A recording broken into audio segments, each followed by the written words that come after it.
Mighty Switch Force is a 2D platformer originally made for the Nintendo 3DS in 2011.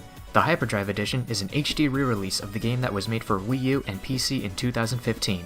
That being said, it plays and feels the same as it did on the 3DS, but now it has a nice graphical upgrade and more levels to play around.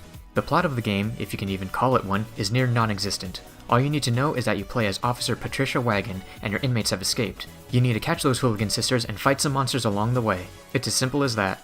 If you couldn't already tell by the gameplay on screen, Mighty Switch Force is a 2D puzzle platformer that's all about reflex and speed. The controls are tight and responsive and kind of give off a Mega Man sort of vibe. The one thing that sets this game apart and truly makes it unique is the switch system. Along with jumping and shooting, you can control platform boxes to appear and disappear on command. Some of these boxes are there just as bridges, while some can launch you into different parts of the level. Each level is filled to the brim with these switchable boxes, so knowing whether to switch or not is half the key to success in the game. The other half relies within the levels themselves. The game has 16 standard levels, 5 bonus ones, and hyper versions of all 21.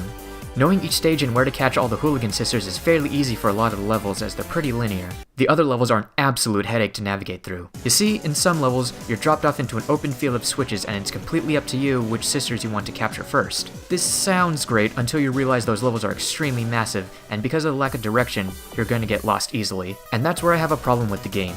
The difficulty curve spikes whenever these levels come around. In video games, I feel a player should be able to complete a stage on the very first try, or at least be able to easily take in what's going on. These open areas, however, are filled with so many different switch blocks and paths that it's hard to know which way to go. And it wouldn't even be half bad if the camera would zoom out just a little for these specific levels.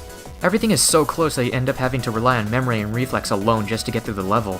Other than that, I really do enjoy the game. I enjoy its fast-paced gameplay, emphasis on speedrunning, and the visuals are a massive improvement from the first Mighty Switch Force game on the 3DS. Speaking of which, as a bonus, you can toggle Patricia Wagon's sprite to look HD or pixelated, but this only works for her. Everything else around you is still HD, which is kind of a disappointment. WayForward could have easily made it so the entire game looks like it does on the 3DS.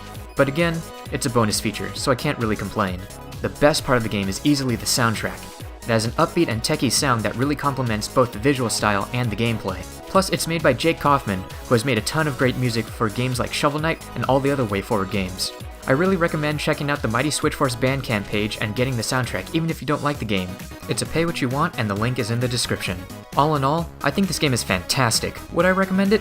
Absolutely. And for $10, how could I not recommend this? Though the game is short, you'll definitely be getting your money's worth, especially if you like speedruns. I'm DST of PoisonCap, and until next time, stay gold.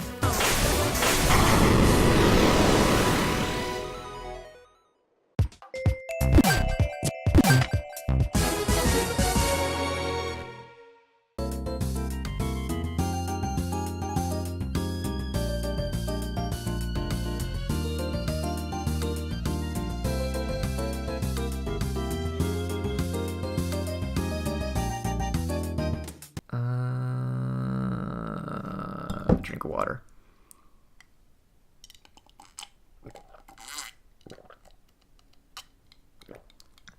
That's good shit.